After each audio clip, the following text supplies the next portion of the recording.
Ladies and gentlemen, may I please have your attention? Please have your tickets in hand before you board the plane. Thank you.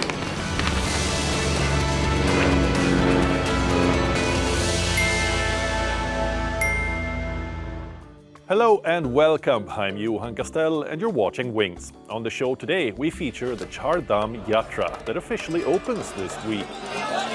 We cover the Nirona Arts Village cluster in Gujarat and especially the ancient art of Rogan painting.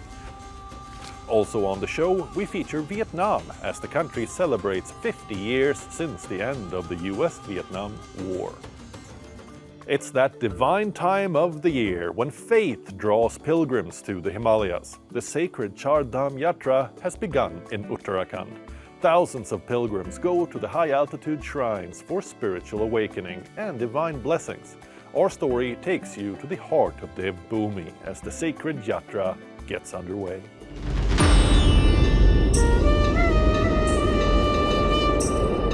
In the lap of the Himalayas, where silence echoes with chants, begins one of India's most revered pilgrimages, the Char Dham Yatra.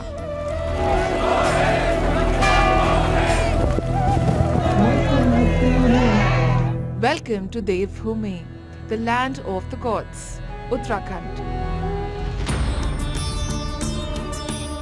Every year, as the summer sun melts the snow, it opens the gates to 4 Hindu pilgrimage sites: Yamunotri, Gangotri, Kedarnath and Badrinath.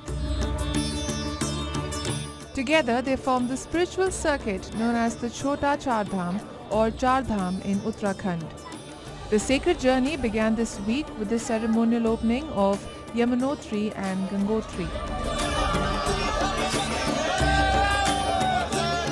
The state's chief minister Pushkar Singh Dhami also offered prayers for the well-being of all devotees. The doors of Kedarnath and Badrinath open later. These shrines remain closed for 6 months, cut off by snow and silence, only to reopen in the summer to a flood of faith. Each of the 4 dhams holds its unique spiritual significance. Yamunotri, near the source of river Yamuna, honors goddess Yamuna. Gangotri is the origin of the holy Ganga. Kedarnath, set against the backdrop of mighty peaks, is dedicated to Lord Shiva, and Badrinath houses Lord Vishnu in his Badri Narayan form. Pilgrims travel clockwise from Yamunotri to Gangotri, Kedarnath and then Badrinath.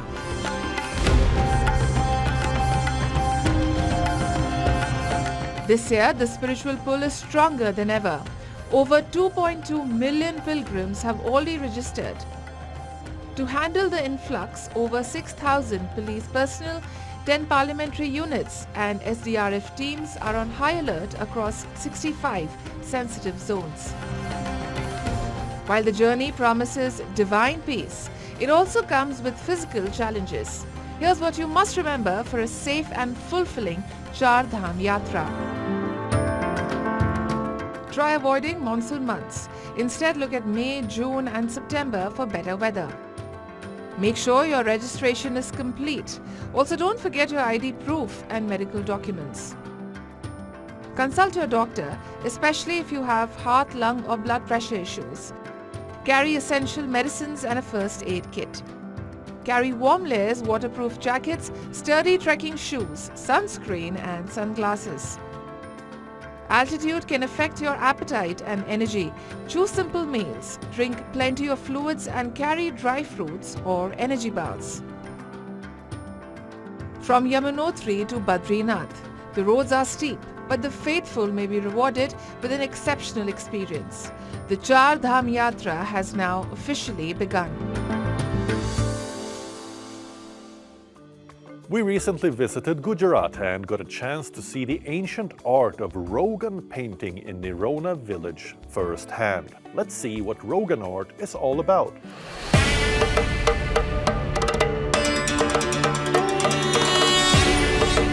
This is Gujarat and its Ran Utsav tent city we visited a while back. Although this camp was alive from folk songs, camel rides and handcrafted souvenirs under rows of fluttering buntlings, the morning light had barely slipped through the canvas of my tent when the desert air called me out to explore the region's culture.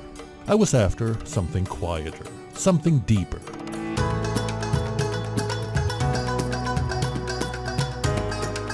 "40 kilometers from this vibrant outpost of festivity lay a village whispered about in hushed tones by artisans and travelers alike. Nirona. The road curved through sun-baked plains until the village emerged. So we are in Nirona village in Gujarat, and we are here to meet Abdul Ghaffur Khatri, who has won a Padma Shri award for his Rogan art form that he has revived. There's now a lot of different women and men who are practicing this art form, and it has turned this village and nearby communities into a bit of a handicraft hub in Gujarat. So we're going to find out more about this. It's quite interesting.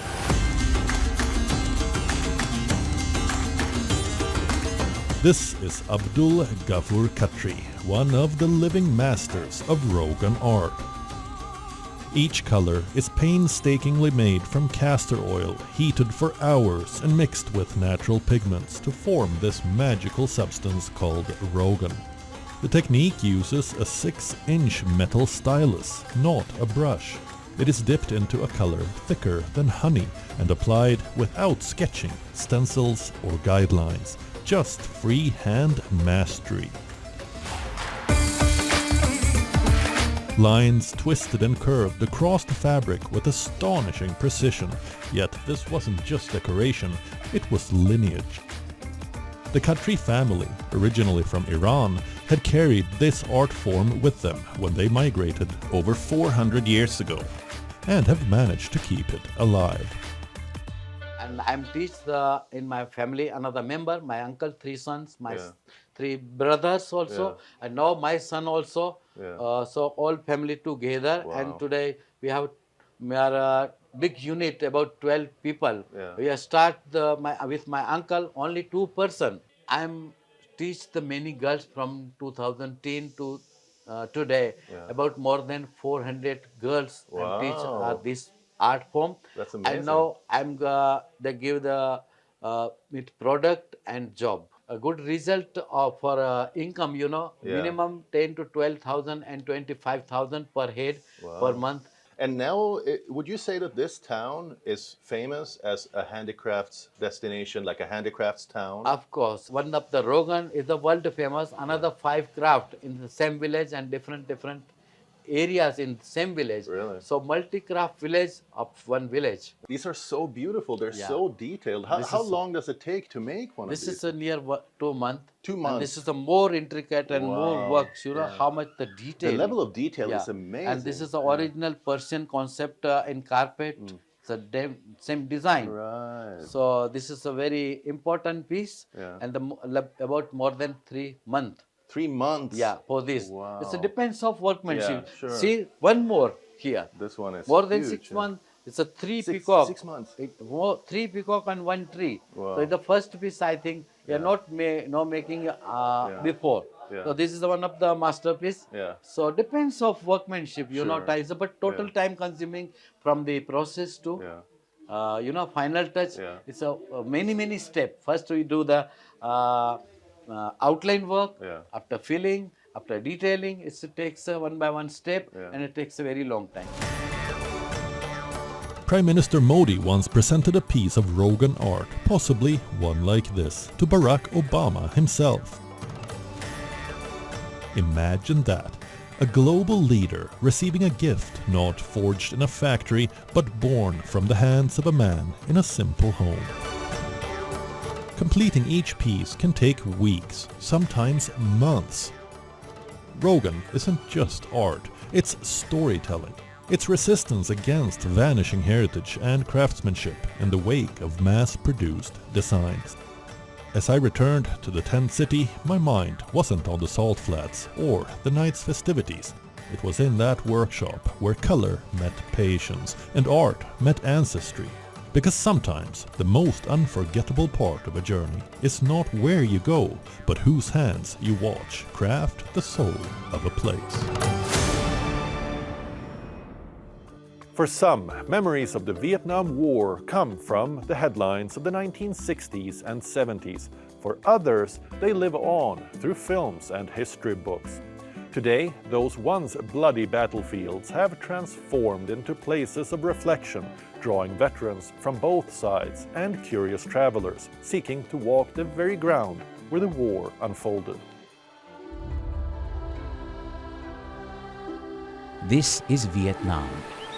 From the waterfalls to the north, to Halong Bay with its iconic limestone cliffs towering over the water,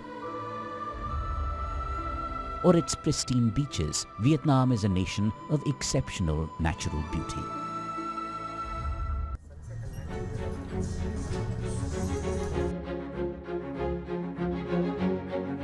But for visitors both young and old, the history and locations of the Vietnam War, which ended 50 years ago this week, have become a popular tourist attraction. It was a war zone when I was here before, and undeveloped. You know, Hue didn't have any high-rise buildings. It was a beautiful town on the Parfum River. I got a chance to see the Citadel when I was here before, and but everywhere you went, you know it was occupied territory with our military. And now you just see the hustle and bustle and the industry, and it's just remarkable. The former South Vietnam capital was Saigon during that time. Today, it's known as Ho Chi Minh City, and it is changing rapidly. Look at these before and after scenes from Saigon around 50 years ago and today. From Saigon's crowded river to Ho Chi Minh City's modern skyline. From Catinat Street with a view of the Cathedral of Saigon in the background to a modern-day metropolis. Here we see the National Assembly in Saigon, which is now transformed into the Saigon Opera House. In some places, the transformation is massive. In others, it looks more or less the same. The War Remnants Museum in Ho Chi Minh City draws around 500,000 visitors annually, with 2/3 coming from abroad. It offers a sobering look at Vietnam's war with the United States. This nearly 20-year conflict claimed over 58,000 American lives and many more Vietnamese. For Vietnam, the war began shortly after it struggled to end almost a century of French colonial rule. This year marks 50 years since the fall of Saigon and 30 years since Vietnam and the US re-established diplomatic relations. Tourism is now vital to Vietnam's fast-growing economy, and more than 17.5 million international arrivals here. Đến Việt Nam, about 70% of foreign tourists are fascinated about learning of the Vietnam War. In Ho Chi Minh City, or the former name Saigon, tourists' itinerary normally include History Museum, the War Remnants Museum, where memories of the war from 1954 to 1975 were recorded and displayed, and the Cu Chi Tunnel Complex, the heroic land. nơi ghi dấu vùng đất anh hùng. Just outside Ho Chi Minh City, the Cu Chi Tunnels remains one of the country's most visited war-era sites, drawing about 1.5 million visitors annually. Viet Cong fighters use this vast network of underground passages to evade US forces. Tourists can now explore sections of the tunnels and try firing Vietnam war-era weapons like the AK-47 and M16 at a nearby range. Could be a nice perspective to understand a bit better how the facts were, how the things took place, how the Vietnamese people managed to fight and protect themselves, and seeing like live with our eyes could be like a live experience and a better understanding of how the war was. Yeah. Further north in Hanoi, the Hoa Lo Prison Museum, infamously known as the Hanoi Hilton, offers another chapter of the war's history. Once a colonial-era prison, it later held American prisoners of war. Today it presents the war through a Vietnamese lens, preserving stories of hardship, resistance and resilience. Vietnam marked 50 years since the end of the war and the nation's reunification with a fireworks display in Ho Chi Minh City. Thousands camped overnight to watch the celebrations. The fall of Saigon on April 30th, 1975 ended decades of division, and officials hailed the anniversary as a symbol of growing national unity. Let's now look at an interesting mode of transport, funicular railways or cable cars that have celebrated over 100 years of operation from South America to Asia. Have you ever heard of a funicular railway? What does it mean and how does it work? It is a counterbalanced system of two vehicles connected by a cable. One vehicle ascends while the other descends. This clever design means the descending vehicle helps pull the other one up. These systems often use electric motors or hydraulic systems to overcome varying passenger weight and friction.